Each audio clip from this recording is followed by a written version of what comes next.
Good morning साथीहरू। गाउँमा बस्न कम्ता रमाइलो छ। काम पनि गर्नुपर्छ, मिठो मिठो अर्गानिक खानेकुरा खान पाइन्छ। बिहानभरि मम्मीहरू घाँस काट्न कता कता जानुभयो, मैले कुराउनु पकाएँ। अनि मम्मी ल्याएर कुराउनु बाँड्नु भयो। कम्ता मिठो होइन, छोराहरूमा कसको भाग धेर कसको भाग थोर भनेर हेर्दैछन्।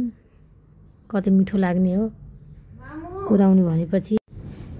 साँच्चै रमाइलो हुन्छ। काम गर्न दुःख त हुन्छ, तर खान मिठो पाइन्छ। सेलरोटी पकाउनलाई पिठो कुट्दै फेरि यता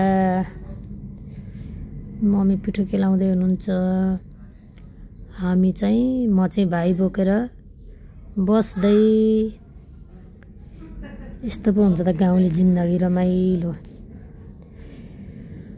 पहिलाकै समय ठिक थियो जस्तो लाग्न थाल्यो। अब त टेन्सन कम, मस्ती